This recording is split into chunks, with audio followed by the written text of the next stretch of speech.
Welcome to the deep dive video update. Every week I do a number of different videos and I use the charts that are really speaking loudly right now in the videos that I do. Well, at the end of the week, I look through all the charts and the charts that I really didn't use all that much, I put into this video. And the reason why I call this the deep dive video is we have to look deeper to see, are we being told anything by these other charts? There are also some additional charts that are unique just to this particular video. Okay, this is being prepared for Monday, December 16th. First, there's a thing called the SPX investing program. From now until the end of 2024, it's free, it's wide open. Feel free to check that out and see if it is useful to you. There are additional videos that I post, plus one benefit is you get immediate access to the videos as they are available. There's an email address where you can contact me if you have any questions. Also, you can see here in the outside, we have the deep dive video. This is just one of the weekly videos that I do, and everything is meant to tie into the daily video. Okay, first chart that I used only in this video is just a longer term chart of the VIX. The VIX is on here, but it's turned invisible. And over top of that is a 50 period exponential moving average to give us a basic idea of the range. When we're in a higher range, that's when the market is under pressure, like we were during the great financial crisis and back in 2022 and after the COVID plunge. Now we've dropped down into a lower range. We were starting to go back up here. This was leading into the election. The VIX was really going up because there was some fear coming into the market. Now the VIX is starting to go back down, and we're comfortably in that lower part of the range on the daily chart, and we're starting to come down here with the moving average. So this is more positive for the market. Also, there's another study, and I do a lot of studies with the VIX. One study is a correlation between the VIX and the S&P. When we get up above this dashed line, the market is getting quite nervous at that point. Well, we're getting a very low reading here. So according to this, there's not a lot of fear in the market. But we're seeing other charts that are suggesting there is some fear in the market that I've been showing in the other videos. Also, we look at a ratio between the VIX, and then there's like this indicator, which is called the VIX of the VIX, the volatility of the VIX. And typically, when this is going down, that's more positive for the market. And that's what we're seeing right now. Then periodically, I'll use this chart in the daily videos. It's when we're going up or down too fast with the VIX. Well, we were really coming down as the S&P was going up, and we were getting an extreme reading here. And this goes opposite of stock prices. Well, now we're more in the midpoint right now, so there's been no need to show this chart. Then we look at the volatility of stocks, which is measured by the VIX, and the volatility of bonds, which is measured by the MOVE index, and then look at a ratio between the two. And we have been coming down, and that tends to be more positive. But as interest rates have been going back up, we're actually seeing this moving average turning up just slightly as well. So we want to keep an eye on this one. Then we look at a ratio between large caps and small caps, and we've been chopping around quite a bit lately. Earlier in 2024, the large caps were really outperforming. And then throughout the rest of the summer and into the fall, they weren't outperforming, but the small caps, they would have good periods and then bad periods. So we've been just kind of chopping around. Well, lately, this past week, we've seen this really starting to go back up as the large caps have been outperforming. Now, there's a lot of anticipation with the small caps from the middle of December going through into January, called the January effect, that the small caps may end up performing well. We're not seeing that yet. There's the possibility of that. There's some positive things that are under the surface with the small caps and even the mid caps that is looking pretty good right now. We're just not seeing that in the indexes. And here we have the Russell 1000, which are large caps, and the Russell 2000, which are small caps. If this keeps going up, that may show that the small caps are actually underperforming. If this keeps going up and the small caps are doing well, that would be more positive for the market because the large caps are going up and the small caps are going up at the same time. Then, just for informational purposes, where are we from milestones? Well, when we set the previous all-time high in January 2022, we're now up 25.58% from that previous all-time high. Then we went into 2022. We've ended up bottoming in October of 2022. Didn't feel like it at the time. We thought, okay, here we go. We're going down even more. Well, the market thought otherwise, and we ended up bouncing up from there. And as of Friday's close, we're up 73.16% from the October 2022 low. As we were going up, then in October of 2023, we were seeing some weakness here, and then we bounced up out of that. Didn't feel like it at the time, but we have been going up. And even with the declines that we saw this past week, we're still up 47.5545% from that October 2023 low. And this is just kind of interesting, just more for informational purposes. Then stockcharts.com has this thing called technical alerts where we look at the S&P, we look at other indexes, we look at sectors. And when I show it here in this video, it's more what color do you see most? Is it red or blue or green? On down days, we tend to see more red. On up days, we tend to see more blue or green, depending on what color you see here. And so we can kind of tell by just looking at this, okay, this is a more negative day or this is a more positive day. Then every day in the daily videos, I go through because we start at the bottom here. This is Monday's session, and then at the very top is the end of Friday's session. And I go through and if it's relevant to what's going on, I may actually point those out in the daily video.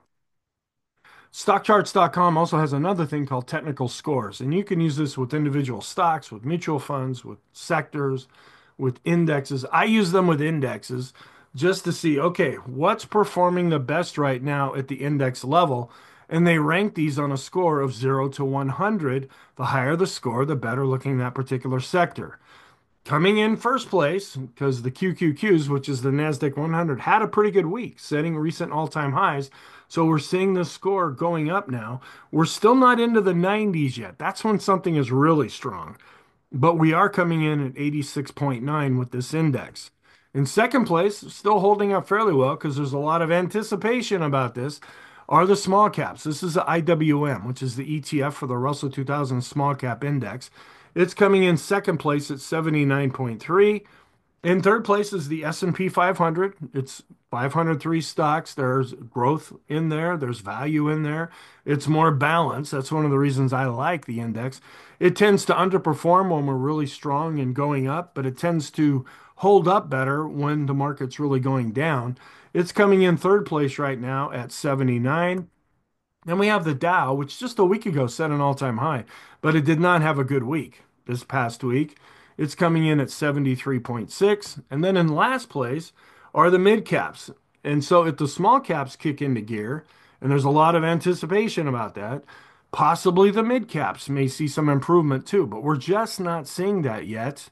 And it's coming in with a score of 73.1. Okay, then I have a short-term rainbow here. And usually I just show it in this video because I like to look at the longer term chart here just to get, even though it's a short term time frame, you get a bigger picture look. And then I look up in the right hand corner and we can see even with the pullback, we're still at the top end of the rainbow and all of the lines are continuing to go up. If we come down into the rainbow, the lines are going to start to look like spaghetti and get all jumbled up there. And we still may see more weakness. There's not a given that we're just going to shoot higher. Now, the market's really anticipating that, and seasonally, we may go higher from here, but the market has a real tendency to do the opposite of what most people are thinking will happen. So we want to respect what's going on here. But if we do come back up and get above all these lines, the lines will continue to go up like they are now, suggesting that the short-term trend is still positive. Then we use a thing called the boom indicator, and this measures how far away are we from specific moving averages, like the 20 period moving average, 50 period moving average, and 200 period moving average. And when we get too far away, I use this like an oscillator to say, okay, when we get too far away, it's like when you take your dog out on a walk. The leash gets all the way extended, and then another dog comes running up, or a cat comes into the picture. And so you reel your dog back in closer to you. That's kind of what happens here, where price, when it gets too far away from the moving average, it has a tendency to come back to that moving average. Well, we were getting kind of a high reading here above this level, suggesting that we were far away from the moving average. Well, with the decline that we saw this past week, we're coming back down here. We're also getting kind of far away from the 50 period moving average, but now that's coming back. And we're still doing okay here with the 200-day moving average. Then an intermediate term rainbow going from 50 periods up to 100 periods. We haven't even come down to the 20 period moving average, which is short term, let alone the 50 period moving average, which is intermediate term. So even with the pullback that we're seeing right now, the lines are still going up and price is still above all of the lines. So the intermediate term trend is still quite positive. Bollinger Bands, now there's a whole different way that you can use these from what I'm using here. There's a thick book written by John Bollinger that talks about all the ways you can use Bollinger Bands. This is just one implementation where I use a thing called the percent B indicator. And that's when we close above or below the upper or lower Bollinger Band. We're not doing that right now. So there's been no need to show this chart. We keep an eye on the 50 period moving average here, and I have two of them, a simple and exponential moving average plotted on here. We're still above the 20 period. So until we really see a decline, there's been no need to show this chart. And the same thing is true with the 100 period moving average as well. And the Ulcer Index, which is an attempt at a sentiment gauge here, I don't talk about this chart unless we go above the red line, which is the moving average, and we're below it, even though we ticked up a little bit with the declines that we saw this past week. The CMB Composite Index, it's meant to be a standalone trading system. I use it like an oscillator. When we get an extreme positive or negative reading, we're pretty much in the middle right now. The mass index not generating a signal. When we come up to the red dash line and the blue line and then drop down below the blue line and the red line, that's when a signal is triggered. And we're going the opposite way right now. And the Pring bottom fisher, which actually I was using in the daily video until Monday's video, the daily video, where we actually had a pretty decent signal here. Now, this is designed so that when we're really screaming to the downside and it looks like we've bottomed and we're starting to go back up, that's when this indicator is the most useful. Well, we went up after the election and we just kind of fell down a little bit here and then set up a base. And that's when this was triggered here. And it was actually ended up being a pretty good signal. Now it's starting to work off and it's crossing below its moving average. So I stopped using that in the daily video. Then we measure the distance above or below, but in this case above. Whereas the S&P in reference to the 200-day simple moving average, we're still well above that right now. And then some measurements. And I would look at the previous chart where I actually used a spreadsheet to calculate that. This is going from the October 2023 low until the close on Friday and the nice little move that we've seen up since that time. And then this is what I look at when we're really starting to go down. We set a high, and then if we start to fall down below 10%, that's when we get concerned. 10% is the definition of a correction. And we had that big down day in August, and the world was falling apart and everything. And then the smart money came in and really started to buy here and took us up out of that. So I keep one of these here. We're not really at that point right now, but if that could come into play some point. All right, and then another oscillator is the Connors RSI. I use this when we get extreme positive or negative. We're not seeing that now. Some anchored moving averages, we watch these when we're starting to decline, but even going back to this previous low here, we haven't even got down to that level, at least yet. Then standard deviation, this does not measure direction, it measures speed. And we're seeing kind of some sideways action now over the last 10 periods. That's why we're seeing a real low reading here. We want to keep an eye on the S&P 100 and compare it to the S&P 500. Now, the S&P 100 is starting to outperform. That's the biggest stocks that make up the S&P 500. And that could really be positive because if the S&P 100 is going up, that tends to help the S&P 500. Point and figure chart, not seeing any new X's or O's in here, so there's been no need to show this. That's usually the only time I do this is when we see some O's or X's drawn in here. This is still looking positive since we're seeing a lot of X's and we still see these blue trend lines going up. Then a long-term rainbow going from 50 periods up to 250 periods. Long-term trend is still quite positive. Then this is a little bit of a concern here. This is a 10-day average of the highs and lows for the S&P. And we spent most of 2024 above this green line, which is showing good intermediate to long-term positive momentum. We've dropped back down and with some weakness. And we started to go back up and look a little bit better, but now we're dropping down again because we're seeing mostly the mega caps really outperforming right now. The rest of the S&P is seeing some weakness. And that's why we're getting a mixed picture in the daily videos right now. There are things that are positive, there are things that are negative, and they're considered primary indicators. So we're just kind of holding back right now to reserve judgment. For this to continue to go down would be more negative. If we can start to go back up, of course, that would be more positive.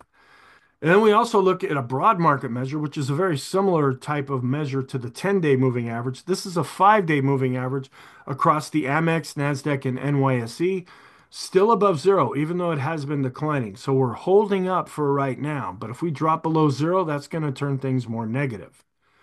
Then a long-term oscillator is called a special K. We saw a cross below and then a cross back above in late 2023. We haven't seen a cross since then. So I watched this chart, but there's no need to talk about it since we get so few signals. Then we look at a weekly chart of the S&P and a weekly chart of the German DAX, and we see that there's a pretty strong correlation longer term between European markets and US markets right now. And then this is an indicator I developed years ago, and it's very simple in that it's a simple moving average of the open, high, low, close based on 20 periods. And sometimes when we're really going up and then we pull back, one of these lines may act as support. Well, even though we've been declining, we're still above all of these lines right here, and the lines are continuing to go up. And that's why I can comfortably say, for right now anyway, the short-term trend is still positive, even though we had a down week. Then possible fib retracements. Anytime we set a new all-time high, I have to readjust this. That's why I call it possible. But we did set an all-time high with the S&P a week ago Friday, and we've been underneath that level. And if we really start screaming to the downside, that's when we'll rely on this chart to give us these fib retracement levels, and we're far away from that right now. Some broad market measures, the QQQs, which is the ETF for the NASDAQ 100, setting a recent all-time high here and above all the moving averages, with the moving averages going up. So this is still positive. I usually only show this chart if we're starting to drop below some of these moving averages here, and we're not right now. And we look at the Vixen, gotta love that name, where the VIX uses the volatility to measure the S&P 500. The Vixen measures the volatility of the NASDAQ 100, where it was getting higher here after the election, and now it's starting to drop down. It was up a little bit, but we did have recent all-time highs with the NASDAQ 100. And then we look, and this is kind of a strange one here, and it's really not telling us anything because we look at a ratio in the middle area of the Qs, the NASDAQ 100 to the Dow, and then on the top is the S&P 500. And then we look at the correlation between the two. And when we're getting a reading right around this dashed line, that means it's a neutral reading currently. We could start to see a shift in the overall climate of the market. Now, a lot of people are anticipating that that shift is going to be more positive, and seasonally, we can justify that. And through some of our charts, we can also justify that. But we're not seeing it yet in price. And I don't try to forecast, I don't try to front run these things. We wait until the evidence suggests that yes, we are turning more positive because there's always a probability that we could turn more negative before we turn more positive. In the bank ETF, this is a little bit of a concern here, where we've been really strong with this, setting a recent all-time high, and then we've been pulling back here. And we're seeing some weakness in the financial sector right now, which is doing pretty good just all by itself. But we eventually want to see this bank ETF turn and start to go back up. And then we look at the regional banks and we do a ratio with the financial sector. And this is showing that nothing all that great as far as the regional banks outperforming, although it is in an uptrend compared to the financial sector. We're waiting to see, are the regional banks going to really start to outperform, or are they going to underperform like they did when we saw Silicon Valley Bank and Republic Bank and New York Community Bank? That's what really took this ratio down. And we keep an eye on this just in case there's more problems that come out of the banking sector, specifically the smaller banks. Then this is for information. I look at a 250 period rate of change, which takes Friday's close and goes back 250 periods before that, They're coming down a little bit longer term. And even when we look at our longer term moving averages, like the 150 and 200-day moving averages, yeah, they're coming down, but they've been quite positive for most of 2024. Eventually, we want to see those turn and go back up. They're not really causing any concern right now, but this going down and the next chart going down a little bit, yeah, we just want to keep an eye on this because this is much longer term. And keeping an eye on bonds, we look at the ratio between TIPS, which are Treasury inflation protected securities. When they're going up, that's usually when interest rates and inflation are going up. Well, we've been going down here, kind of going sideways, and we're coming back down a little bit. But when this was going back up, it's like, okay, are there some inflation worries coming back in? Now, there was a little bit of concern with PPI in Friday's session that inflation was a little stronger than the market had hoped. We'll have to see if that comes through. It didn't come through in Friday's session. This ratio actually went down. But if this starts to go back up, that just means that the market is more concerned about inflation. And then this is a very similar thing, but we look further out. We look at tips like we did before, but instead of 3 to 7 year bonds, we look at 7 to 10 year bonds, where this is seeing a little bit more of a bounce here, as there could be some inflation concerns coming back into the market. But at the same time, on Thursday, we had the jobless data coming out, and that really went up. So the employment area is showing some weakness where PPI is showing some strength. So we're seeing a little bit of a contradiction there. And we look at the long-term bond here, the ETF based on price, and that's been going down. That's blue. And the S&P, which is it's going down a little bit here, but holding up a bit better.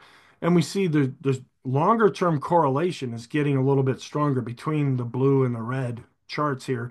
Shorter term, we're seeing a little bit of a tick up after it had been declining. We just look at the relationship longer term between the S&P and long-term bond prices. And that same thing is applied here, where we look at the QQQs relative to the TLT, which is the long-term price for bonds. That's improving, but we're pretty much neutral with the correlation. And then we look at the 10-year yield for the US and subtract the German 10-year yield. And since US rates are higher, we get a positive result. And then we compare that to the US dollar index. And this gives us kind of some insight in the longer, bigger picture of the interplay between interest rates internationally and the dollar. And the correlation between these two is pretty strong right now. And we keep an eye on the 2-year Treasury yield, which has been going back up recently. That could be putting some pressure on the S&P itself. Then the 10 to the 2-year yield curve, which is gone back above the zero line here, which means now it's uninverted. And that happened a while back. What we're seeing just in Friday's session, the 10 to the 3 month has now gone back to uninverted. It's been like 2.5 years. It was inverted. And so between this chart and the 10 to the 3 month, now a lot of folks start the countdown to see, okay, 5 to 6 to 8 months from now, are we going to go into a recession? That's typically what has happened before. And there's some folks that I respect that do think we're going to go into a recession. There's other folks that think we will not go into a recession. I wait to look at the data and see how the market is reacting to everything instead of just dogmatically coming out and saying this is what's going to happen. And just to get some perspective here, we keep an eye on the Eurozone, European stocks, and compare it to the 3 to 7 year bond in the US. And it had really been underperforming with the Euro stocks underperforming bond prices here, but it's starting to come back up into the rainbow now. And then I have some things called possible positive scenarios. A lot of these I use every day in the daily videos. The charts that I show here, I haven't been using lately. This is the percent of stocks in the S&P above their 200-day simple moving average. And it's been declining lately, but we're still above 50. But how I use this chart is when we get an extreme positive or negative reading, and we're not getting that right now. That same basic idea goes with the 50-period moving average for the S&P. We're coming down, we're actually dropping below 50. And the 20 period, which I don't have here, that's turning negative as well. As in the shorter and somewhat intermediate term, we're seeing some pressure on the market. But I use this like an oscillator, and we're not getting an extreme positive or negative reading. We keep an eye on the mid caps, which have been coming down lately, and also the small caps, which has also been declining. So thank you. I hope you found this helpful. I hope you're having a great weekend, and I will talk to you in the next video.